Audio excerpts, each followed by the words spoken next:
réalisateur, acteur, caméraman, monteur, photographe, webmaster, développeur, marketeur, community manager et analyste en même temps. Voilà, c'est énorme.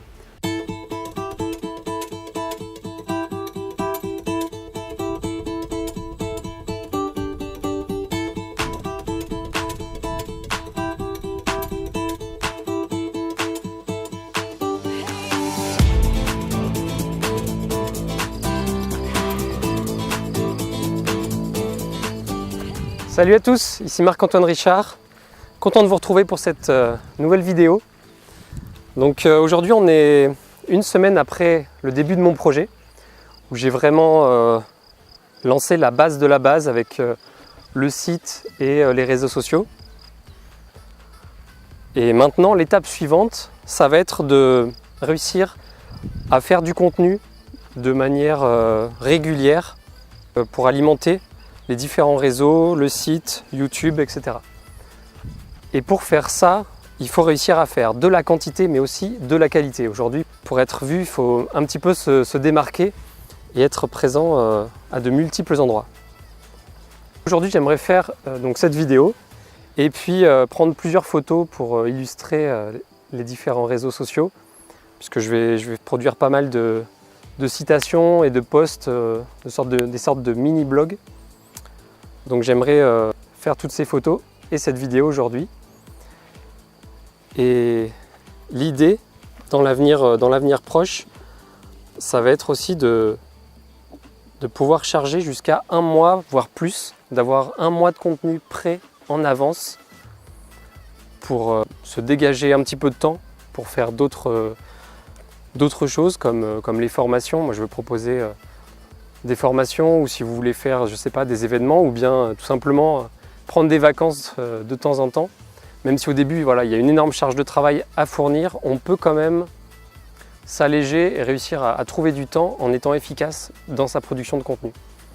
Donc c'est ce dont je veux vous parler aujourd'hui, de 3 techniques vraiment indispensables. Et pourtant, il y a peu de personnes qui les font, hormis les marketeurs ou ceux qui essaient d'optimiser un petit peu tout ça.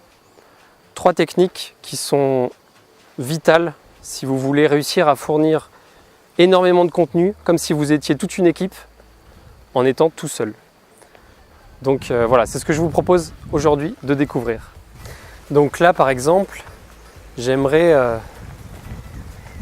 faire une photo sur un rocher au milieu de la rivière pour une citation.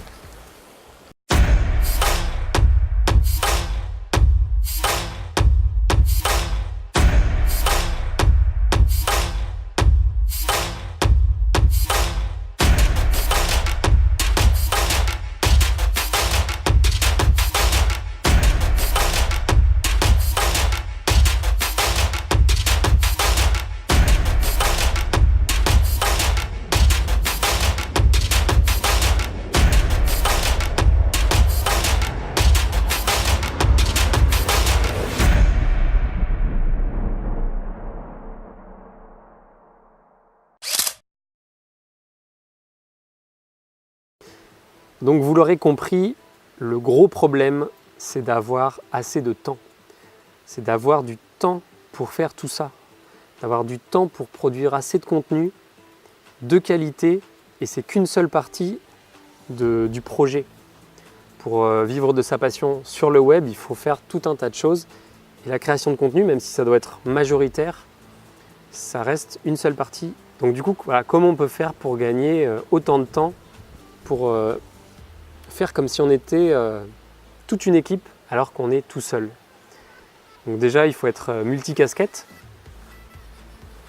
puisque par exemple pour les vidéos, il faut être scénariste, réalisateur, acteur, caméraman, monteur, photographe, c'est dingue, webmaster, développeur, marketeur, community manager et analyste en même temps. Voilà, c'est énorme. Donc vraiment, il faut mettre en place ce qui existe aujourd'hui pour nous aider. Et donc voilà, c'est mon rôle de vous apporter un peu toutes ces meilleures techniques pour faire que tout le monde, même si vous débutez, évidemment tout le monde débute sans équipe. On n'a pas toute une équipe tout de suite avec nous, donc il faut réussir à mettre en place des choses pour que même vous, tout seul, vous puissiez faire assez de contenu pour submerger tous les réseaux, vous faire connaître assez rapidement et gagner votre vie en quelques semaines ou quelques mois. Donc je vous donne les 3 techniques à mettre en place pour les réseaux sociaux. Donc la technique secrète, c'est d'être agile et efficace. Voilà, merci d'avoir regardé cette vidéo. Ciao, ciao! Non, alors je plaisante. Évidemment, quand vous êtes tout seul, il faut être agile et efficace. Ça, c'est sûr. Et donc du coup, les techniques que je vais vous donner, ça fait partie des choses qu'il faut connaître et qu'il faut mettre en place parce que ça aura un impact énorme sur votre capacité à produire du contenu et à réussir votre projet. Donc la première technique, c'est de planifier finalement les choses. Quand vous avez une équipe nombreuse, quand cette équipe elle va vouloir faire une vidéo, un mini-film, c'est tout un processus entre les différentes personnes que je vous ai citées tout à l'heure, les différents métiers. Ça va être très long, ils vont se passer la balle petit à petit et ça va prendre beaucoup de temps. Alors oui, chaque personne va faire beaucoup moins de travail, mais au final, c'est pas très efficace. Quand vous êtes tout seul, ce que vous pouvez faire, c'est que vous planifiez des sessions où vous faites énormément de contenu. Vous allez planifier une journée ou beaucoup plus pour faire plusieurs vidéos, plusieurs photos et créer tout le contenu dont vous avez besoin pour les X jours suivants. Alors il y a la personne qui a popularisé vraiment cette méthode, qui s'appelle Peng Joon. Il prend 3 jours et pendant 3 jours, il va tourner 120 vidéos. Alors c'est des vidéos très courtes, mais c'est assez extrême, hein, mais en gros, en 3 jours, il tourne 6 mois de vidéos. Après, pendant 6 mois, il n'a plus à tourner aucune vidéo à produire pour les réseaux sociaux. Donc ça, c'est vraiment le côté un peu extrême, mais si c'est ce que vous voulez, ça marche très bien. Moi, dans mon cas, je préfère prendre un peu plus de temps pour les vidéos, faire un peu plus de beaux paysages, et puis ça me permet de sortir du bureau, prendre l'air, et en plus, j'aime bien faire ça. Mais en tout cas, pensez à planifier vos sessions pour prévoir déjà plusieurs semaines de contenu. Donc ça, c'est une des premières techniques qui est vraiment efficace et qui peut être fait de façon plus ou moins extrême, comme je vous l'ai cité. Ça dépendra vraiment de vous. Pour la deuxième technique, c'est de faire du multiformat. Donc ça, c'est pareil, c'est extrêmement impactant. Et le plus efficace, évidemment, c'est les vidéos. C'est-à-dire que quand vous faites une vidéo, vous allez pouvoir réutiliser la vidéo et l'audio dans différents contextes. Donc moi, par exemple, avec une vidéo, je vais pouvoir faire un article de blog, plusieurs extraits vidéo qui vont être des posts sur les réseaux sociaux. Vous pourrez même en extraire des captures d'écran pour faire des citations, l'audio pour faire un podcast. Et rien qu'avec ça, vous pouvez imaginer le nombre de contenus que ça fait. Vous tournez une vidéo et vous avez des dizaines de contenus à publier. Ça, c'est vraiment, vraiment très, très fort. Alors évidemment, il faut espacer les contenus, il faut penser un petit peu à comment est-ce que vous pouvez filmer ou prévoir les plans pour que ça soit multiformat. Et même si après, on peut l'adapter. Donc ça, c'est vraiment génial. Donc le mieux, c'est la vidéo. Et ensuite, c'est le podcast, puisqu'avec l'audio, vous pourrez faire aussi du texte. Mais moi, je vous conseille vraiment de faire la vidéo. Aujourd'hui, c'est quasiment indispensable. Et YouTube est le deuxième moteur de recherche du monde. On peut difficilement s'en passer. Même si vous n'aimez pas faire les vidéos, il faut s'y mettre. Et à force de le faire, ça deviendra beaucoup plus agréable. Et la troisième technique, c'est d'automatiser un maximum sans que ça vous fasse perdre en qualité.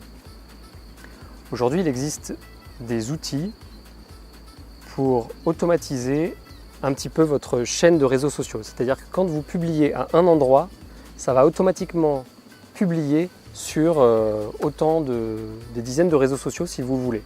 Alors évidemment, il faut que ce soit pertinent et il y a 2-3 éléments techniques à mettre en place pour que ce soit optimisé, mais c'est tout à fait possible. Donc vous avez, moi par exemple quand je poste sur YouTube, la vidéo après, je vais m'en servir pour poster sur Instagram, qui va automatiquement rediriger sur Facebook, sur Twitter, sur Pinterest, sur LinkedIn et autant que vous voulez finalement. Donc vous avez des outils comme Zapier ou IFTT. Ça c'est relativement indispensable aujourd'hui puisque au lieu de publier sur chaque réseau manuellement, de ressaisir le texte, de penser les hashtags pour chaque réseau, vous allez pouvoir faire toute une chaîne d'automatisation avec ces outils qui vont vous permettre de poster une seule fois et ensuite c'est parti. Vous n'aurez plus qu'à vérifier le fonctionnement et à l'adapter si ça ne convient pas, mais c'est tout à fait possible d'automatiser comme ça. Et j'en parlerai plus dans les formations, vraiment pour vous montrer pas à pas comment on fait et les chaînes que j'utilise, mais on peut vraiment aller aujourd'hui très très loin et ça vous fait gagner un temps fou. Donc si vous combinez ces 3 techniques, je ne sais pas si vous imaginez le temps que vous gagnez sur le long terme. C'est colossal et vous pouvez effectivement abattre le travail de toute une équipe tout seul. Et le plus beau, c'est quand vous gagnez votre vie et que vous avez validé l'idée que vous voulez vraiment faire ça pour gagner votre vie, vous pourrez déléguer à des personnes qui feront les dernières parties manuelles qui resteront et vous n'aurez plus qu'à vous filmer et enregistrer vos vidéos. J'espère que cette vidéo vous a plu. Surtout, passez à l'action. Si vous voulez monter votre projet, c'est maintenant qu'il faut le faire. Essayez de mettre ces techniques en place. Si vous avez des questions, posez-les en commentaire ou venez dans le groupe Facebook Librepreneur. Et puis, moi je vous dis à la semaine prochaine pour la prochaine vidéo, pour la suite de cette aventure et encore plus d'astuces pour vivre de sa passion sur le web et augmenter vos 5 libertés. Ciao! Blablabla.